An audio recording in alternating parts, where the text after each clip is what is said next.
오늘 성경 본문에 나타나는 말씀은 세상이 모순투성이요 불합리함 속에 있는 것 같지만 그럼에도 불구하고 하나님 앞에 살아가야 되는 사람은 어떻게 살아야 되는가? 그래서 악인과 하나님을 의지하고 신뢰하고 살아가는 사람 이렇게 구분해서 계속적으로 말씀을 하고 있습니다. 악을 행하는 사람들, 그들이 잘 되는 일들, 그러한 것들을 부러워하지 마라. 그것 때문에 원망하고 불평하지 마라. 왜냐하면 그들은 지금 잠깐 눈에 보이기에는 그럴싸하게 괜찮게 보이지만 반드시 망한다. 그러나 하나님을 의지하고 살아가는 이러한 사람들의 삶에는 하나님을 의지하고 신뢰함으로 하나님께서 그들을 붙드신다. 이렇게 성경이 말씀하고 있는 말씀이죠. 그런데 세상을 믿음으로 산다는 게 생각같이 쉽지 않다는 것을 우리는 잘 압니다. 악한 사람들, 그러한 사람들을 보면서 그들이 잘 되는 그러한 일들을 볼 때에 불합리한 일들을 볼 때에 그것을 보면서 우리의 마음이 편할 리가 없기 때문이죠. 그러나 플라톤은 이야기합니다. 사람이 세상을 살아가는 방식에는, 삶의 방식에는 네 가지 삶의 형식이 있다. 가장 첫 번째는 욕망적인 삶이다. 그래서 어떤 사람은 자신의 쾌락을 위해서 그렇게 열심히 살아간다. 두 번째 이야기하는 것은 이익지향적인 삶이다. 사람들은 무엇이든지 자기 이익이 되는 일들을 선택하고 그 일을 위해서 산다. 러시아와 우크라이나 전쟁을 하고 있지만 공연히 전쟁을 했겠습니까? 공연히 전쟁하지는 않습니다. 그냥 땅 조금 뺏자고 전쟁하는 것도 아닙니다. 왜냐하면 그들도 다 생각하고 자신들의 이익이 뭐냐. 왜? 앞으로 점점 전기차 나오고 세계가 전지로 점점 움직여지는 이런 세상이 돼가기 시작하면 석유 문제가 심각해지거든요. 사우디하고 미국하고 관계가 안 좋은 것도 사실은 그런 것들 때문에 그런 거지 그냥 다른 것들 때문에 그런 게 아니라 다 우리나라에 이익이 되는 거 아닌가 이런 문제들인 거죠. 우크라이나 러시아 전쟁 쉽게 끝날 것 같아도 그렇게 쉽게 끝나지 않습니다. 왜냐하면 그 전쟁이 지속할 수밖에 없는 그런 이유들이 분명히 있겠죠. 왜? 자기들의 이익에. 러시아 보십시오. 러시아가 지금 그래도 세계적인 제재를 받아도 그 사람들은 국민의 수익은 최고로 높아지는 때예요, 오히려. 근데 지금 전쟁 그만두면 그 사람들은 어떻게 되겠습니까? 자기들이 항복하면 전쟁 비용 내라고 그러는데 전쟁 비용 내고 그만두겠습니까? 결코 그렇게 하지 않죠. 체첸과 전쟁하던 것처럼 계속 지속적으로 끌고 가죠. 그럼 우크라이나는 어떻게 됩니까? 우크라이나는 산업 기반 다 무너지고 거기서 세계적인 곡물들이 다 수출되는데 그러면 거기서 수출을 할 수가 없어요. 그럼 어디서 사가겠습니까? 러시아에서 사가야지. 다 계산적인 거지. 그냥 그들이 그렇게 전쟁을 치르는 것도 아닙니다. 오늘날 여기 나타난 말씀들도 보면 악한 사람들은 자기 이익을 위해서 이익지향적인 그런 삶을 살아갑니다. 세 번째는 정치지향적인 삶이다.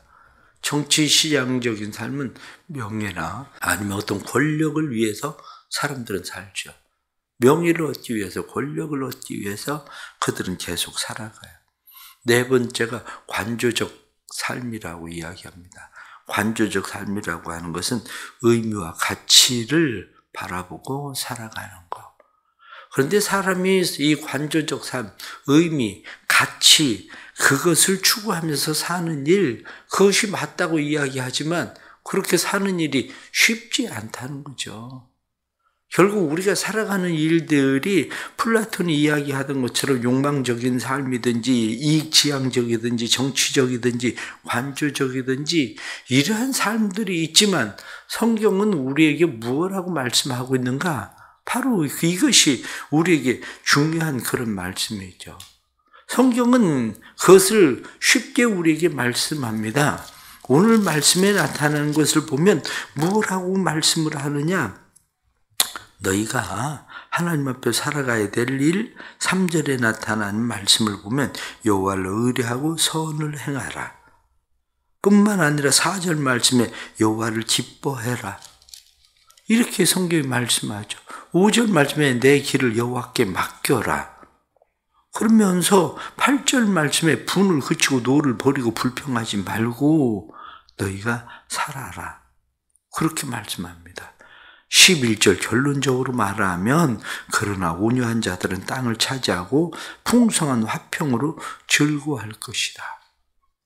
결국 이 모든 것이 다 어디에 들어있느냐면 온유에 들어있습니다. 온유하게 살아라. 이렇게 말씀하는 거죠.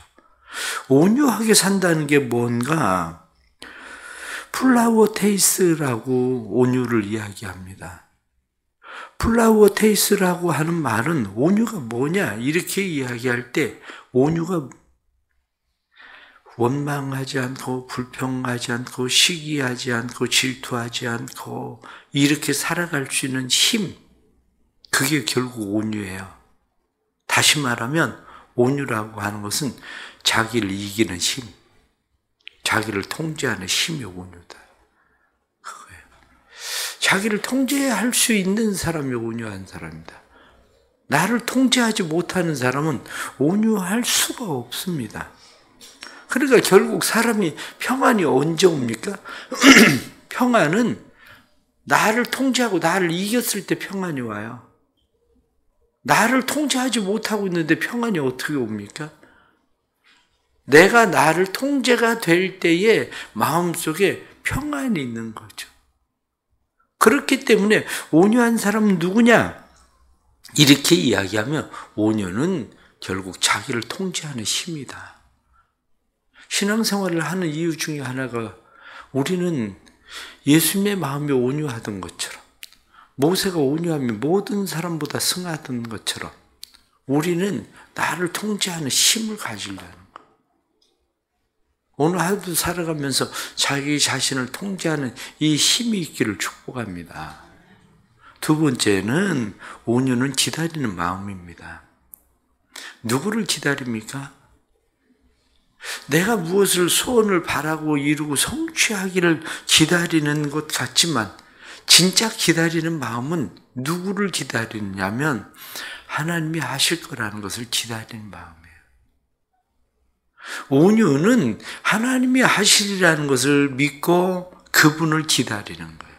만일 우리 안에 하나님이 하시리라는 기다림이 없으면 어떻습니까? 세상 살아가면서 불합리한 일들을 막 볼 때에 마음에 분노가 일어납니다. 분노가 일어나는데 법적으로 가요. 법적으로 가면 법에 가서 이길 수 있습니까? 보시지 않아요?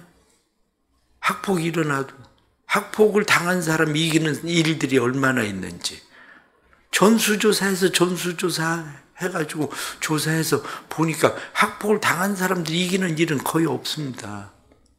그럼 어떤 마음이 일어나요?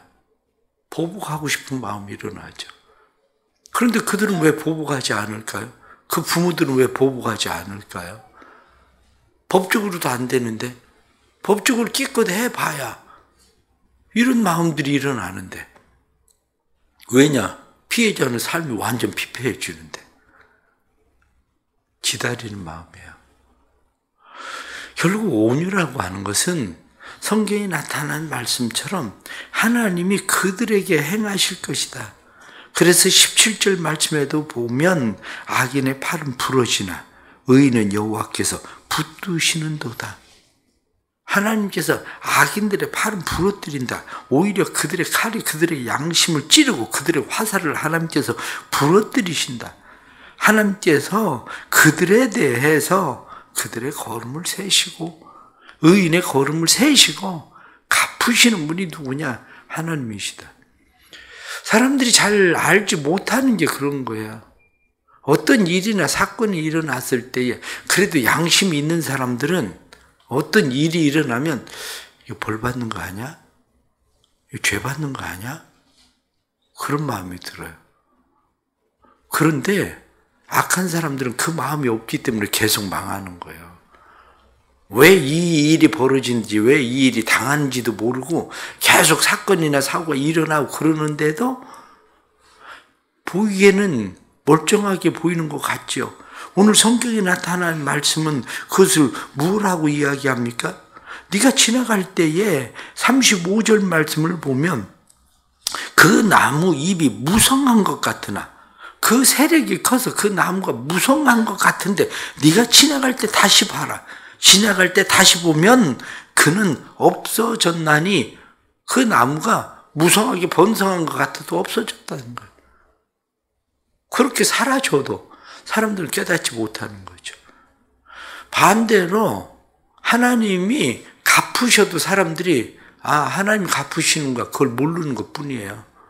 내가 뭘 잘해가지고 되는 줄 알고 있는 건데, 내가 뭘 잘해서 되는 게 아니라 하나님께서 갚으시는 거.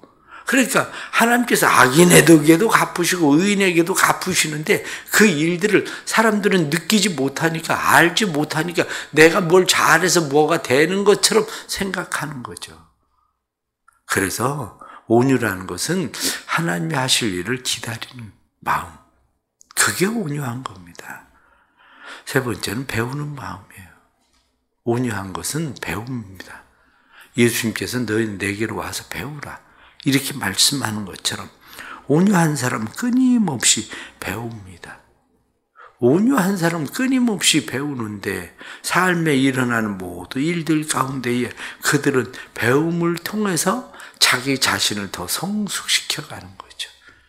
온유한 사람의 특징이 뭐냐면, 온유한 사람은 제자리에 머물러 있는 게처럼 보여지는데, 온유한 사람은 다른 사람이 볼 때 아유 저 사람 못해 바보같이 그냥 가만히 있어, 그렇지 않습니다. 온유한 사람은 점점 배우고 성숙해 가는 사람이 온유한 사람인 거죠. 온유한 사람. 네 번째는 온유한 사람은 하나님의 통제 안에 들어가는 게 진짜 온유한 거다, 그렇게 말씀합니다. 우리는 하나님의 통제 밖으로 자꾸 벗어나고 싶은 거예요. 다시 말하면 하나님 대신에 내가 뭘 하고 싶은 거예요. 보복도 하나님 대신에 내가 뭘 하고, 복도 하나님 대신에 내가 만들어내고, 하나님 대신에 내가 그 자리를 차지하고 내가 뭘 해보려고 생각하는 거죠. 그런데 진짜 온유한 사람은 누구냐? 진짜 온유한 사람은 하나님의 통제 속에 사는 사람, 통제 안에 들어가서 하나님 앞에 자기 자신을 맡기는 사람, 그런 사람은 하나님이 지키신다는 거예요. 오늘 본문의 마지막에 나타난 말씀 40절 말씀을 보면 여호와께서 그들을 도와 건지시되 악인에게서 건져 구원하시면 그를 의지한 까닭이라. 하나님을 믿고 의지한 까닭에 하나님께서 그들의 하나님의 통제 속에 들어간 사람에 대해서 하나님이 책임지신다는 거죠. 하나님의 통제 속에 들어가는 사람은 하나님이 정한 길로 갑니다. 다시 말하면 하나님의 통제 속에 온유한 사람은 하나님의 정한 길, 그것을 보고 우리는 사명이라고 얘기하죠. 아무리 힘들고 어려워도 내게 주어진 사명이라는 것을 알고 있기 때문에 사명의 길을 걸어가요. 하나님의 통제 속에 들어간 사람은 하나님의 정하신 길, 하나님의 목적을 향해서 그냥 가는 거예요. 때로는 그것 때문에 내가 어떤 피해를 입었든지 어떤 일이 내 안에 일어나든지 그럼에도 불구하고 그들은 목적을 가지고 사명을 가지고 하나님 앞에 그 길 그냥 가는 사람, 그 사람이 온유한 사람인가. 모세를 보십시오. 모세가 한편으로 생각하면 이스라엘 백성들을 애굽에서 이끌고 가나안 땅으로 가는데 모세가 탁월한 지도자라고 해서 모세에 대해서 사람들이 다 순종했습니까? 그렇지 않아요. 40년 가는 동안 끊임없이 사람들은 모세에 대해서 원망하고 불평하고 사람들은 반역하고 이런 일들이 일어날 때 한편으로 생각하면 아니 내가 이 나이에 왜 이 고생을 해야 됩니까?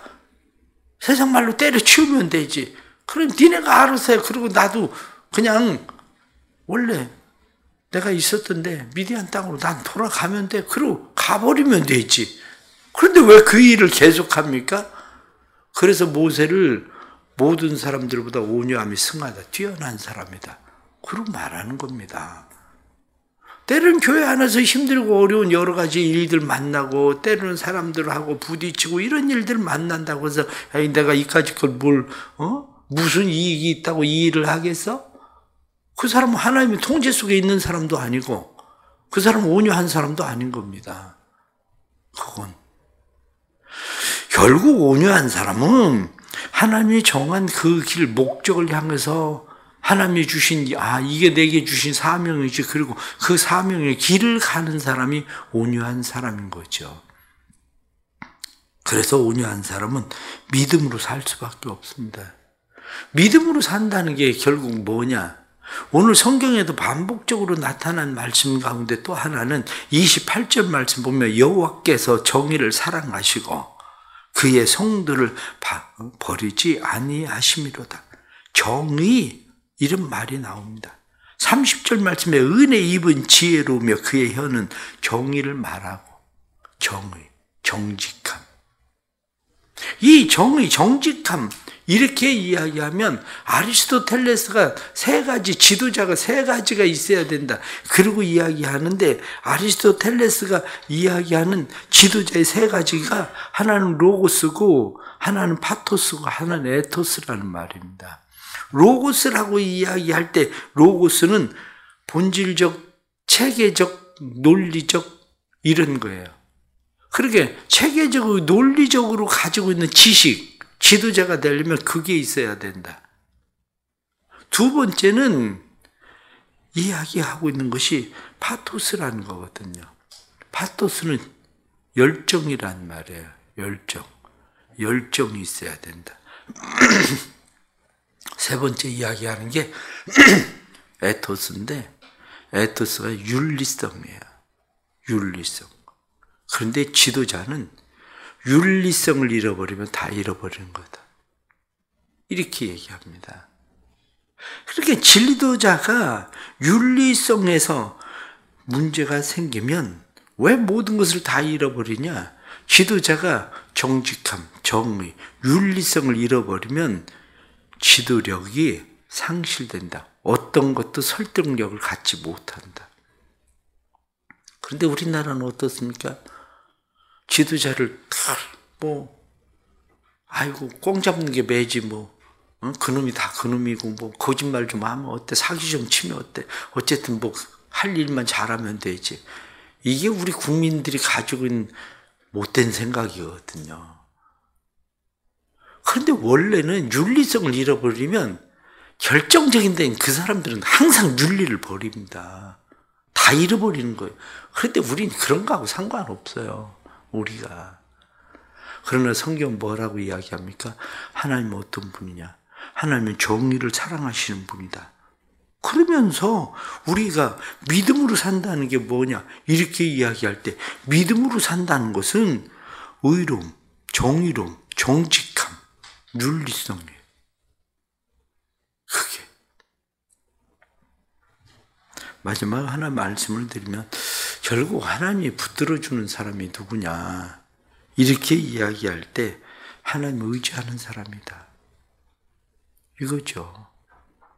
세상 아무리 원망스럽고 세상 불평스럽고 세상이 불합리하고 모순적이어도 하나님 의지하는가, 이거예요. 하나님 의지하는가. 우리는 왜 하나님을 의지합니까?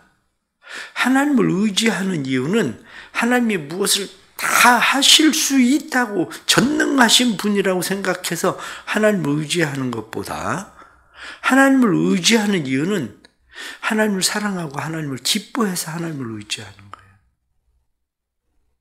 우리는 하나님의 전능성 때문에 하나님을 의지하고 싶어 하지만, 사실은 하나님을 의지하는 것은 전능성 때문에만 하나님을 의지하지 않아요. 전능성이 아니라 오히려 하나님을 기뻐하고 하나님을 사랑하기 때문에 하나님을 의지하는 거예요. 하나님을 기뻐하고 하나님을 사랑하는 사람들의 태도가 뭐냐? 이렇게 이야기할 때 두 가지 이야기합니다. 하나님 사랑하고 하나님 기뻐하고, 그래서 하나님 의지하는 사람의 태도, 가장 첫 번째는 감사다. 감사가 없는 사람은 하나님을 기뻐하고 하나님을 사랑하는 사람 아니다. 감사가 없는 사람은 하나님을 의지하고 사는 사람 아니다. 감사하는 거야. 내가 정말 하나님을 의지한다면, 하나님을 사랑하고 하나님을 신뢰한다면, 하나님 감사합니다. 우리의 눈으로는 불합리해 보여도, 모순돼 보여도, 내 뜻대로 안 돼도 하나님 감사합니다. 하나님께서 주신 길로 전 그냥 갑니다. 그 사명을 위해서 전 그냥 살겠습니다. 왜? 하나님 사랑하기 때문에. 또 다른 하나는 기도하는 일이다. 그렇게 말합니다. 왜 기도합니까? 하나님, 내 힘으로는 안 됩니다. 내 노력, 내 열심 가지고는 안 됩니다. 내가 그들을 대적하고 내가 그들을 대항하고 그들과 끊임없이 그들과 싸우며 살면 나는 언제 하나님의 일을 합니까? 나는 언제 하나님의 일을 이루어 가겠습니까? 내가 하나님의 일, 사명을 위해서 난 그 길 계속 갈 거고 그 길을 계속 갈 수 있도록 내 주변 정리를 하고 나를 끌고 가시는 분은 하나님이셔야지 내가 언제 그들과 계속 싸우며 가겠습니까? 다윗이 골리앗을 만났을 때에 형제들은 이야기합니다. 너 전쟁 구경하러 왔지? 그러면서 형제들은 전쟁이나 구경하러 와서 네가 무슨 골리앗과 싸우겠다고. 다윗은 형제들과 싸우지 않습니다. 형제들과 싸우는 게 아니라 다윗은 그냥 골리앗과 싸워요. 우리 신앙도 마찬가지예요. 기도도 마찬가지예요. 우리가 기도하는 이유는 하나님, 내가 주변 사람들, 내가 원망하고 불평하고 모순하고 부활합리하고 이런 것들 때문에 하나님, 내가 거기에 집중해서 살지 않겠습니다. 그냥 하나님에게 집중하고 나 그냥 살겠습니다. 그 일들은 하나님이 하십시오. 이게 바로 하나님 의지하고 살아가는 사람들의 태도란 말이죠. 이게. 오늘 하루를 살아가면서 하나님의 통제 속에 있기를 축복합니다. 오늘 하루를 살아가면서 자기를 이기는 힘이 감사와 기도 속에서 나올 수 있기를 바랍니다. 감사하며 기도할 때 하나님은 우리에게 그 힘 주시고 우리로 하여금 이 세상 가운데에서 그래 하나님이 하신다. 하나님이 도우신다. 하나님이 세우신다. 이 은혜의 아름다운 삶의 역사에 있기를 축복합니다. 하나님 아버지 감사합니다. 또 이렇게 하루를 시작합니다. 세상 참 모순도 많고 불합리한 일들 많습니다. 때로는 어찌 악인들이 잘 되는가 하고 악인들을 바라보면 잘 먹고 잘 살고 그들은 더 번성하고 부해지고 하나님 그들을 바라보면 마음의 원망과 불평도 많이 일어납니다. 그러나 그런 가운데서 하나님은 정직하신 분, 의로우신 하나님은 하나님을 의지하는 자들을 도우시는 분이신 것을 믿습니다. 그러기에 하나님은 우리에게 끊임없이 온유해라 하고 말씀하시면서 정직하게 행하라 말씀하시는 주의 음성을 다시 듣습니다. 오늘 살아가는 일들이 하나님 바라보고 하나님 의지하고 하나님 신뢰하고 감사하며 기도하며 오늘도 살게 해 주옵소서. 그래서 우리의 삶 속에 하나님이 하시는 일들 보게 하시고 하나님의 역사가 일어나도록 도와주옵소서. 세계 모든 일들 속엔 하나님의 개입하심이 간섭하심이 있음을 믿습니다. 하나님께서 일하시고 하나님께서 행하시는 일들을 볼 수 있도록 주님 도와주옵소서. 교회 주께서 은혜 베푸시고 교회가 사무를 해야 되는 모든 일들 가운데 함께 하셔서 특별히 이 사순절의 기간에 사람들이 하나님에게 더 집중하게 해 주옵소서. 하나님을 집중하고 하나님을 바라볼 때에 하나님의 도우시는 은혜가 하나님의 역사가 주 안에서 나타나도록 인도해 주옵소서. 오늘도 함께 하실 하나님을 기대합니다. 우리에게 힘 주시고 능력 주시고 하나님의 통제 속에 나를 통제할 수 있도록 도와주옵소서. 예수님의 이름 받들어 기도드리옵나이다. 아멘.